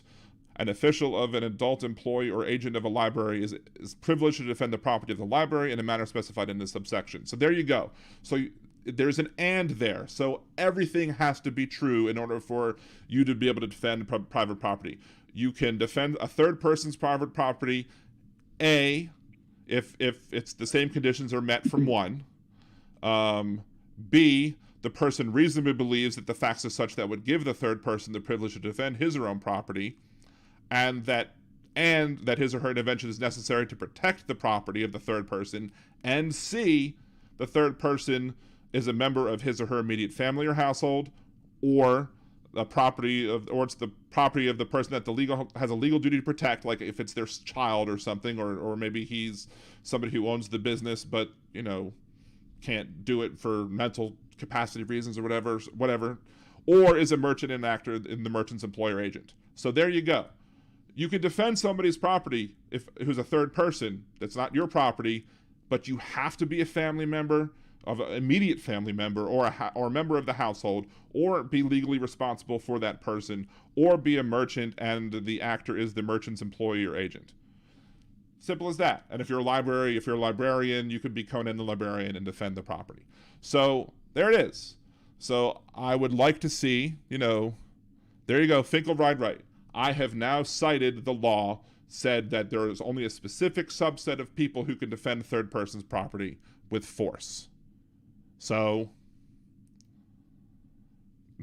no. So I guess, does that automatically, whether he violated that portion of the law or not, does that automatically implicate him in murder versus self-defense? It does not. There was the conversation where I was making the argument that he was doing that it's illegal. You cannot claim self-defense if you're violating the law. But it was brought up to me by Johnny Walker Dredd that that there's sort of really depends on how tightly coupled the shooting is as compared to the legal action that would determine whether or not it would be that. So him illegally defending somebody else's third party property wasn't necessarily related to the shooting, so that might be not as tightly coupled as other things. But yeah, because it's a matter of escalation, right? So maybe that's not the event where it started. Maybe the event where it started was where he had a firebomb thrown at him and didn't know what to do, and then he was shot at and didn't know what to do. Maybe those were the escalating factors that he was defending from, not necessarily that he was there to protect the business or scrub graffiti or put out fires or act as a medic or whatever the hell else was going on. Maybe it was the point when he was shot at, or the first time he was assaulted, or, you know, whatever the case may be. Anyway, I mean, well, let me say this point, and the point of this podcast was less to be rehashing other debates that I've made about the Kyle Rittenhouse case, but more to say, you know, my criticism of, well, the fact of the two separate states of law, depending on whether or not you're armed or not. There's that criticism that I have that the individual made, that said that, you know, by simply having a gun, you're allowed to consider actions towards you as being a deadly threat when they wouldn't be a deadly threat if you weren't armed. That was one. But two, there's the whole problem with the change in how we deal with affirmative defenses in this country. So, and how we're moving towards forcing the prosecution to prove the negative instead of forcing the defense, who raises the affirmative defense, to prove the positive. And so if Rittenhouse and his defense team, as it used to be, in the olden ways of doing things, and now appeal to traditions, are also in and of themselves logical fallacies, but so just because we used to do it is not justification to continue doing it. But I have a problem with the fact that we've changed the burden of proof, and I'm trying to explain why. But if the Rittenhouse legal team said, yes, we shot these people, but these are the circumstances that we did so, then at that point the defense team would say, okay, we believe he had a firebomb thrown at him, and here's the evidence for that. And then they would say there was a gunshot, and Kyle Rittenhouse thought that the gunshot that he heard was somebody trying to shoot at him, and, you know, put all of their ducks in a row and say these are why we're establishing that we believe that it is more likely than not, because it was only ever a preponderance of the evidence, or a civil standard that you have to hold, that you have to prove that your life was in danger, that a reasonable person would believe their life's in danger. It's more likely than not, and not beyond reasonable doubt. That was the standard that it was to raise the affirmative defense. And so they could have done all that, and then if they would have done their job, and if they would have convinced the jury that these are all reasons why self-defense should be allowed, then the jury would acquit. Or the jury would acquit even if they weren't proved that it was self-defense, but if there was enough doubt in their minds to say, okay, we can't reach a guilty verdict because there's enough doubt in there. There's enough haziness. We can't sit here and firmly say that yes, it was, but we can't say that no, it wasn't. So we have to then acquit, because if that's where you are, you have to acquit at that point.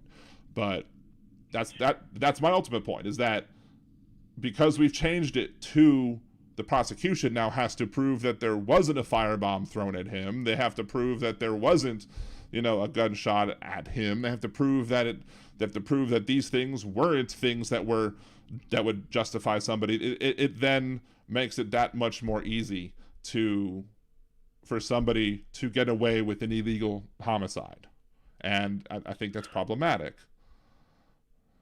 Sure, absolutely. I mean, we want our justice system to carry out justice, right? We also want it to be carried out fairly and applied equally across the board, which, I mean, in many places, Wisconsin and Portland included, it very much is not.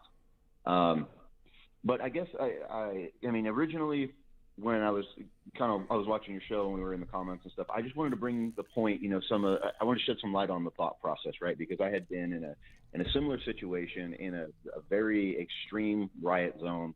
And just to shed light on kind of what my thoughts were when I was in a similar spot as him, everybody that I knew was out there was like, man, I really hope that they just don't come up here. Nobody wanted any engagement. Nobody was, I mean, they were there because they were kind of afraid it was going to happen and the building was going to burn down. They were going to shoot the owner who sleeps in the back because it's a Proud Boy hangout. Like, it's not a fun place to live. It's not exciting. It's not thrilling for anybody who thinks it's cool to march around with an AR-15. We were there because the police refused to be. We called. I didn't see a cop from 3 p.m. until 1 a.m. when the riot was just about done that night. Mm-hmm. Didn't answer a single call from us. It's something different. And the last, so anyway, I wanted to share whatever I could as far as that one. Maybe, you know, kind of, that's what I was thinking. Probably he was thinking some things similar. And the other thing too, you know, the way that the defense is kind of revealing their cards, all of court is such a circus. There's probably a method. There's probably something they're trying to get the prosecution to reveal or to do, or an accusation that they want them to make. They're not doing it just to do it. They're anticipating a reaction. So that's kind of the whole point of doing, giving little pieces at a time and saying this thing or that thing, and it doesn't make sense on the surface, but 3 days into the trial, this thing's going to come up and it's going to make sense. You know what I mean? I understand it. I mean, I know layperson understanding of the law that, that things that are going to be brought up have to be disclosed. So, I mean, both sides have to know. You can't just surprise people with something. You have to allow the other person to have their, I mean, everyone who's seen My Cousin Vinny knows that, right? Right. But it's a matter of like sequence and a matter of framing. Right. And so, and I get that. It's chess, not checkers. And so they're trying to do all of these things. I'm sure they have their path that they want to take to get to the point that they want to get to. I'm sure the prosecution has their path that they want to take, and I've had disagreements with I think people on both sides of what should be allowed, especially on on Johnny Walker Dread's page, that I've said I believe that the CVS video should be admissible and that each side should be able to argue why it's relevant or not, and then let the jury make up their mind. I think that if the prosecution wants to call the individuals who were shot victims, I think that they should be able to, because they believe that they're victims, because clearly the prosecution believes that Rittenhouse unlawfully killed them, which would make them victims, and then the defense is free to make their arguments as to why they shouldn't be considered victims because of X, Y, and Z, and let the jury decide. And I think that if the defense wants to call the people looters and arsonists and rioters, that the defense should be able to do that, and the prosecution should be able to argue as to whether or not the situations that would allow them to be called those things are relevant to whether or not Kyle Rittenhouse is making the decision to use deadly force or not, and let the jury make up their mind when it comes to making up the decision.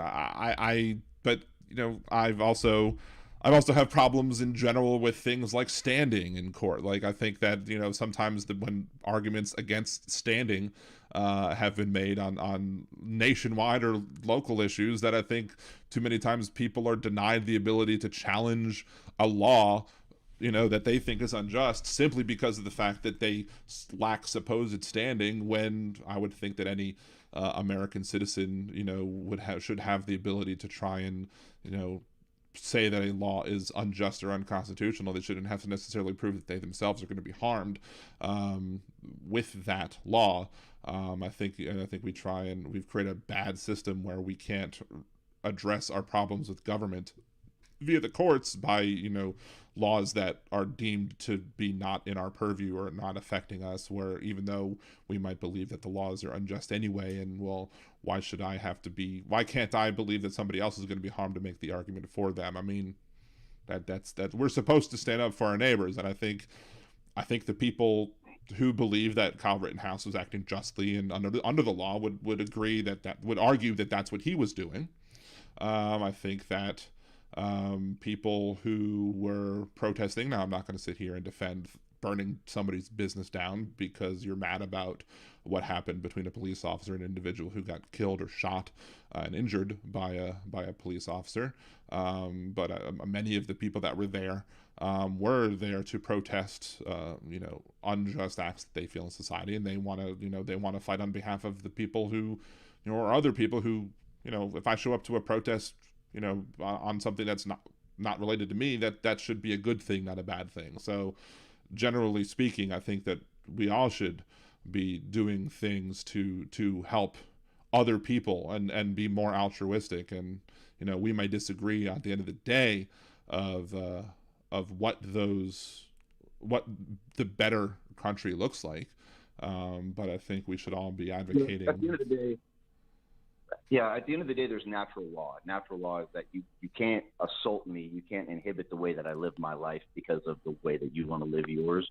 So you can't force me to do anything. Whether you believe in God or not, that is natural law. That is what separates us from animals, frankly. I think V made a couple of good points, one of which is that everybody's talking about Kyle and very, very little about, what was actually happening, what inspired him to go there, these people who are out burning these buildings down. I mean, how many of them have been prosecuted? Almost zero. In Portland, the release rate for people who were arrested at riots is like 95%.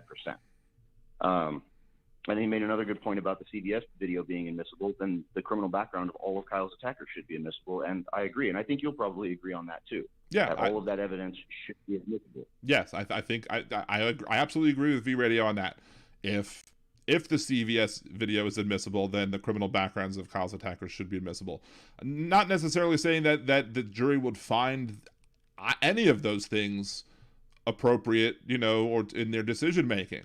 Like, they might decide that the CVS video is not something that will convince them to think that Rittenhouse doesn't have the proper view of whether or not deadly force should be used. Maybe they would say, well, Rittenhouse didn't know about those attackers and what their criminal backgrounds were, and so therefore it shouldn't come into play. But they should still know. I think that they should still be given all the facts that they can be given about pertaining to people. I think it's better to give them, quote, I guess, I don't know if I would call it too much information, but give them more information, give them information that they might not need to make their decision. I think we should err on the side of giving them more information that they might discard at some point as themselves seeing it as being not relevant, than giving them too little information to make an informed decision as a jury. So if that means giving them all of the three individuals' backgrounds, the three that he shot, giving him their backgrounds, okay, give it to him. That means giving them the CVS, give it to him. That means give them all the information that they could potentially need to make the decision. And then if the jury says, yeah, this little bit of extra information that you gave us isn't really all that important to us in making the determination, then fine, you gave them too much information. Oh well, then that's fine. But better more than less. That's an interesting point. I'm not a lawyer or a judge. I would contend that probably, I mean, my thought is that maybe somebody's looking at that and saying, well, there's 6 pieces of evidence that are going to prove the same single point, so maybe we just don't worry about like half of them, and the jury's going to, they're going to have all of the conclusive evidence, that the prosecutor or the defense or whoever is trying to present to have this point. And they're going to know what that message is and what the prosecutor is trying to convey or the defense is trying to convey or whatever. And so maybe that's why they decide, oh, this piece of evidence isn't really necessary. Maybe it's a toss of a coin. I don't really know. I can't speak on that one per se. I like both sides of it. I like both sides of the argument. Okay, fair enough. So, but look, Clearly, I've been able to glance briefly at some articles pertaining to what happened with your situation. I haven't looked at it too much. I welcome you if you ever feel free that you can discuss more of the circumstances with your case more fully once things resolve themselves. I would be happy to have you back on. If you wanted to discuss that, you're happy to call in for any reason, any time. I'm fine that too. We don't have to just make it about, self-defense or whatever. We can talk about whatever. If there's any issue that I'm going to talk about that you want to talk about, you're more than welcome to call in. I appreciate an opposing view, or I even appreciate, sometimes I make it a point. There's a conservative show that I listen to in the mornings a lot, and I make it a point sometimes to call in and say, hey, Jeff, we agree with each other on this point. Because I like showing that even if we disagree on a lot of things, we can come together and agree on some things as well. And again, I am ignorant about much of the things that, the article that I'm kind of looking at is talking about. But I do want to say my condolences, because regardless of whatever happened with your friend, you lost a friend that day, and I am sorry for your loss. So appreciate that. I think that I actually had a jiu-jitsu instructor back in Portland, and he was like, probably close to as far left as they come before that would inspire somebody to commit a violent act. Mm-hmm. And he was a very dangerous guy, like top level, he's an elite level athlete. And we had great conversations because we agreed fundamentally that all men were created equal. And same thing when Fee reached out to me, he introduced himself as left-leaning, and we agree that people are people and we should all be able to have these conversations. I mean, at some point, it was idiotic to go to the moon. At some point, a car that drove itself without a carriage, without an animal, was idiotic, right? Right. But through deliberation, through challenging each other, there's healthy ways to do that. So, I'd love to come back on at some point. We've discussed things we agree on or disagree on. It sounds like we probably are each some shade of gray, darker and lighter in other areas. But, a cohesive society, we should all be able to have those conversations. And I think that's the problem. That's one of the major problems now, is that it's so polarized. You're left and I'm right, and therefore we can't be friends or talk about anything. It's not going to get us anywhere. Right, absolutely. Let me put you on hold a second. I do want to take my second commercial break, and then we're going to come back. Gerrymandering, voter suppression, and other nefarious tactics. That was the wrong button. I hit the wrong button. Anyway, let me go ahead. We're going to take the next commercial break. We're going to talk about the Alec Baldwin thing, and we're also going to play the Hypocrite of the Week after the break as well. But if anybody else wants to call in, it's 914-803-4131. That's 914-803-4131. And if you're on hold and you want me to come bring you back on, just give me a message in the chat saying you'd like me to unmute you about the topics that we're talking then. Till then, this is Liberal Dan Radio. Talk from the left. That's right.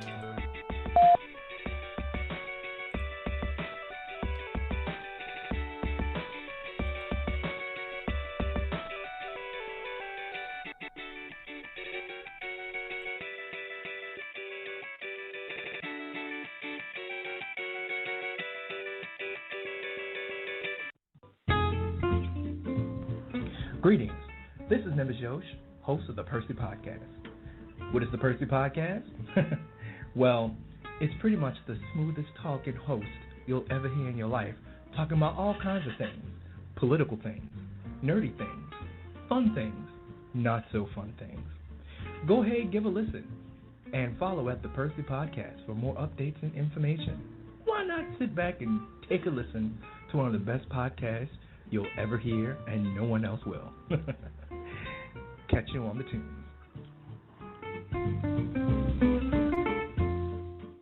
Do you want to set money aside for a rainy day? Do you want to open an account that will give you a savings bonus each month? What if I told you that you can get both and have a chance to win $10 million? YADA is an FDIC-insured bank, and when you go to yada.liberaldan.com, open an account, and make your first deposit, you will get 100 entries into the next weekly drawing. You will also get entries each week you have a balance. So go to yada.liberaldan.com. That's YOTTA.liberaldan.com. Using gerrymandering, voter suppression, and other nefarious tactics, the Republican Party has manipulated our electoral system to maintain as much control as possible despite being a party in the minority. Liberal Dan Radio seeks to change that, and I need your help in doing so. Liberal Dan Radio has partnered with Levelfield to help us use tools that are typically only available to big money donors. When you go to stopthecoup.liberaldan.com and make your contribution, it will encourage other voters to reach out to their legislators to pass legislation to stop gerrymandering and voter suppression, and target elected officials who refuse to protect the vote. Every eligible voter should be able to cast a ballot, and that ballot should have the same power as everyone else. I can't do this alone. I need your help. So please go to stopthecoup.liberaldan.com and make your contribution today. That's stopthecoup.liberaldan.com. Stopthecoup.liberaldan.com. Political advertising paid for by Levelfield. Contributions are not tax deductible as charitable contributions.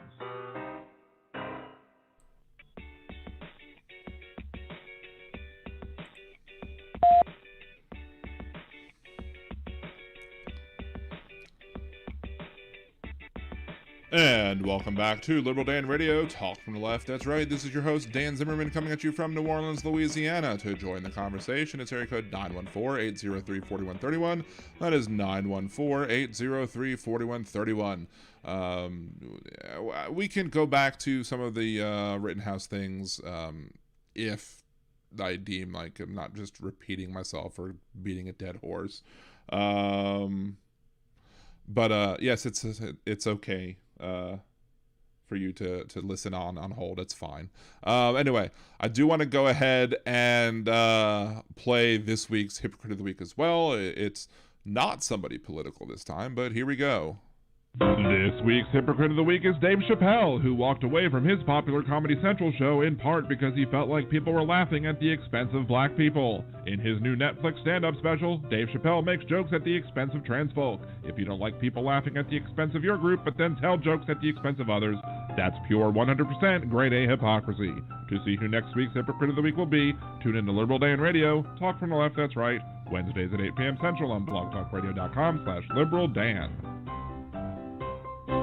And there you go. This week's Hypocrite of the Week is Dave Chappelle. I have not watched the entirety of the special, but I have seen enough jokes from the special to see that he absolutely made jokes at the expense of some trans folks in general. And so if he didn't like the fact that, you see one of the reasons, he was mad about some money issues as well, and that was part of the reason. But the other reason was he come on and said, look, I saw the cameraman and he was white. I think it was a cameraman, and the white cameraman was laughing at something, and I didn't like the way they was laughing at the joke that I was making or the thing that I said, because I didn't think that was the point that I was trying to get across, and he was just finding it too funny, I guess. So by finding it too funny, he felt that he was laughing at the expense of black people, and that's why he decided to end his very popular show. And that's fine. He's welcome to do that. I respect that part. If he felt that he was not getting the right messaging across, and that he wasn't, and people were laughing at the wrong things, and he was helping to perpetuate things that he wanted to fight using comedy, then by all means, cancel your show. Fine. But just don't then do the same thing to other people, because again, that makes you a hypocrite. So, one thing I did want to talk about before we end the show today, and we're gonna again try to not make it a 3-hour show again. Sometimes we go 3 hours. It's usually used to be just a 1-hour show, but I'm glad to have people on to have the debates on the issues over these topics at hand, and but I'll be remiss if I missed talking about what happened with Alec Baldwin. And the first thing I'll say about the Alec Baldwin thing is we don't know enough about what happened to fully make up our minds on what went on. Clearly there was a live round. There apparently were live rounds that got mixed in. Somebody messed up. Do I believe that Alec Baldwin specifically targeted this individual to shoot that person and use this whole setup just to do that? No. There's some darn interesting conspiracy theories out there that are trying to promote, things. There are also some funny comments like, always shoot your shot unless you're Alec Baldwin or whatever. There's some funny jokes that can be made about it. And generally speaking, I've shot guns before. The first time I picked up, or the second time I picked up a rifle, I was at Boy Scout camp. I got a 49 out of 50. I think I got a 41 out of 50 the first time I shot the rifle. I did pretty darn good when it comes to shooting my shot.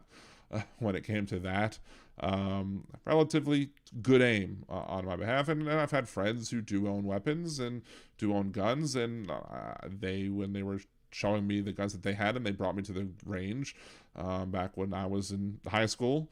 I don't think they would have ever took me to a riot to defend somebody else's property at 17 years old. That's for sure. But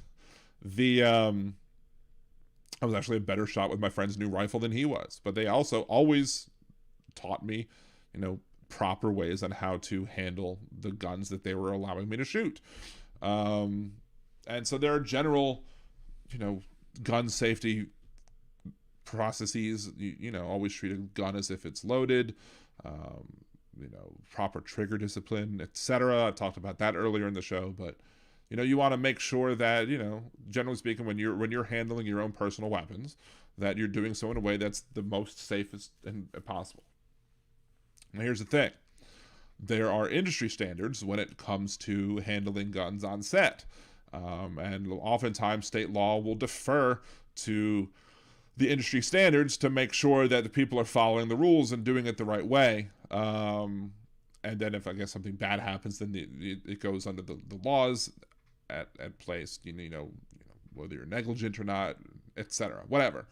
But if you're if you're going to be following a set of guidelines, and if individuals have certain responsibilities in implementing those guidelines, then it's not necessarily going to be Baldwin's fault if the armorer and or the assistant director who's responsible for these things mess up, or hopefully not if they purposely did things. You don't know if they did or not. I don't know if they did or not.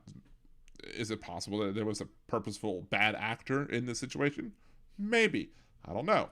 We don't know. They're still investigating what's going on, and so we don't know who is ultimately responsible for this. But I think there's a lot of people who are trying to assert how how an individual should be handling a gun following proper gun safety protocols, and how a movie set or a television set would follow their gun safety protocols when dealing with shots where you have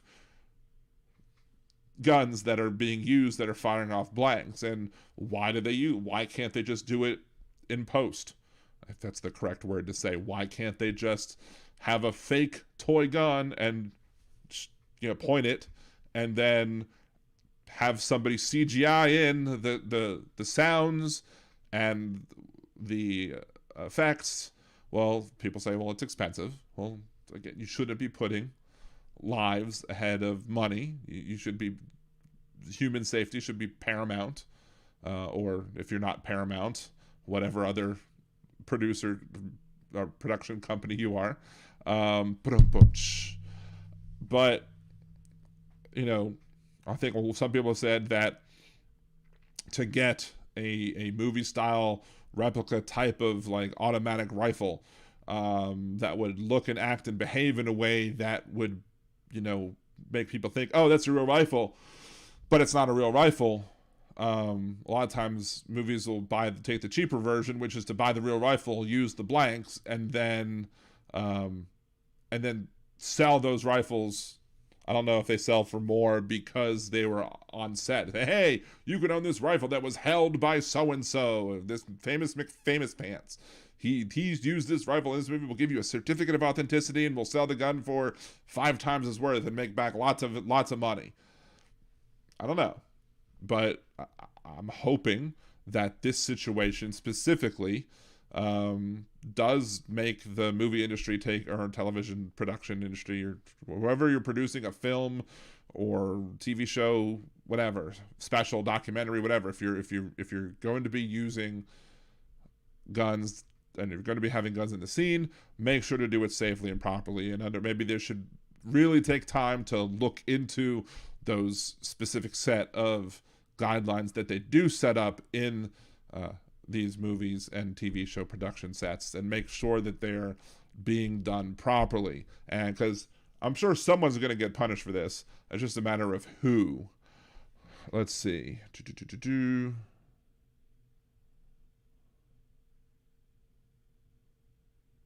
Grim says, it's too bad, going back to the Hypocrite of the Week, too bad you didn't watch the whole special. It was apparent to me that the show was a eulogy to his trans friend.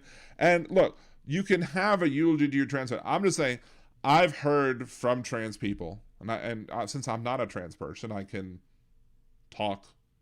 I don't talk for them. I try to amplify what they tell me. And so a lot of what I've seen from the people that I know who are trans is that his words, his jokes that he made, that went above and beyond it just being a eulogy to his friend who happened to be trans, were either not his jokes to tell, or were done at the expense of trans people. And maybe you can do two. You can have a eulogy to your friend and also be insensitive to other trans people. Let's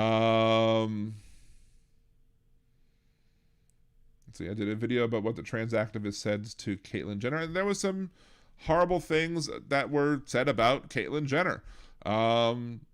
People treating Caitlyn Jenner poorly because of her politics. And I try and be as cordial. Obviously, I think I've proven that today, or at least given some evidence that I do try and have conversations with folks who I disagree with about politics. I like to believe that I do so in a way that is as respectful as I could possibly be. But I I can be critical of Caitlyn Jenner's politics without being insensitive about her gender. So, and unfortunately, we see too many times we see people who would treat Caitlyn Jenner by dead naming her, by using the incorrect pronouns, but and doing it from the side of the people that normally agree with Caitlyn Jenner's politics. But then it's also bad when you have the people who are dead naming her and being, saying transphobic things, who are in and of themselves, typically people who would be supportive of trans rights, but who are being mean and evil because they have a disagreement on opinion on policy. And it's a problem. It's a problem when the right does it. It's a problem when the left does it. Dealing with good grief, here we go again, overreacting about firearms again. That's the whole,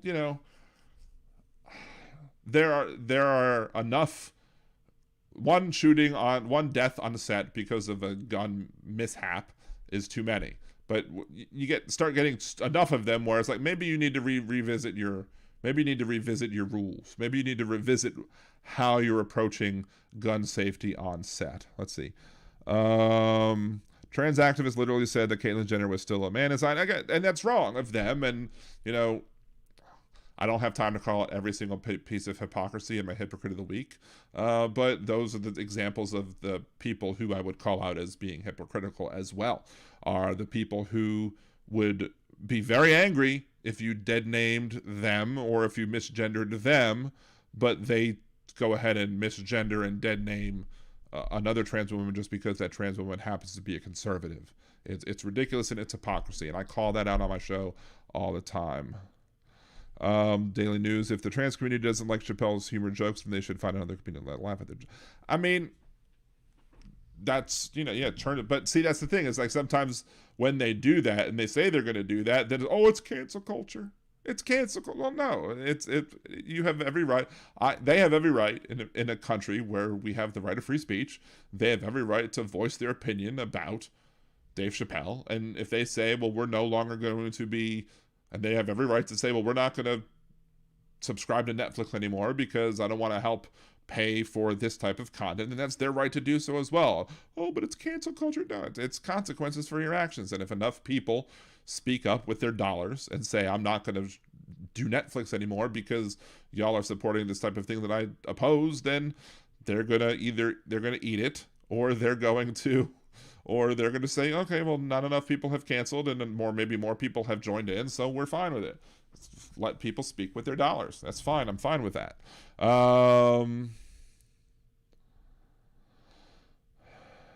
Dan, is it against the law to be hypocritical? No, clearly it's not.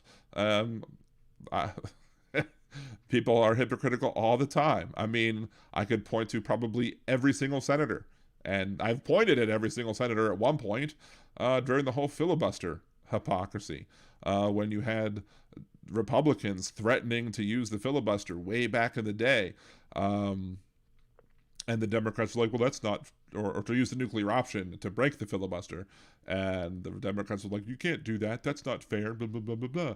And then the Republicans or the Democrats, because the Democrats were trying to filibuster, I think, when George W. Bush was president. And then you had the Democrats retook control of the Senate, and, well, we want to pass these nominations, so we're going to use the nuclear option that we previously said was terrible.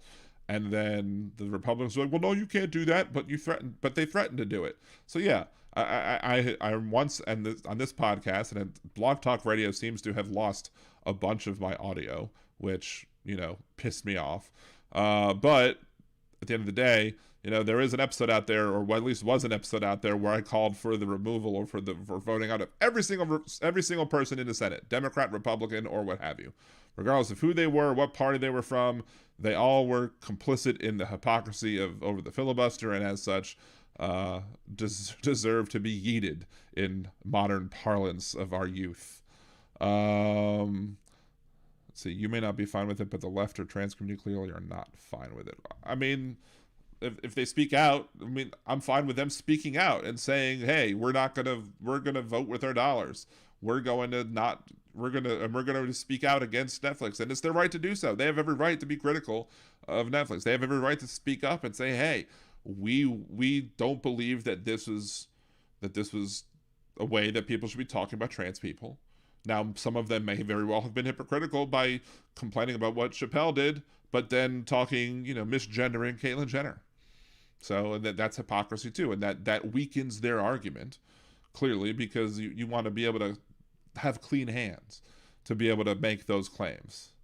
So you want to be able to have clean hands, so to speak. Anyway, let's go ahead. We are going to call an end to this week's episode of Liberal Dan Radio, Talk from the Left, that's right. I appreciate every one of you for joining us tonight. I hope you come back and join us for future episodes. Please remember to like the video, or dislike it if you disagree with it, it's fine. Or go ahead and subscribe to the channel to be notified whenever I go live again. But it is every Wednesday, typically, 8 p.m. Central, blogtalkradio.com/LiberalDan. You can subscribe to me at Liberal Dan Radio on Twitter, Facebook.com/LiberalDan. I have a TikTok at Liberal Dan Radio as well over there. And Liberal Dan Radio here on YouTube. Until next week, this is Dan Zimmerman with Liberal Dan Radio. Talk from the left, that's right. And remember, stopthecoup.liberaldan.com to help out my project. That's stopthecoup.liberaldan.com. Thank you very much. Have a good rest of your week.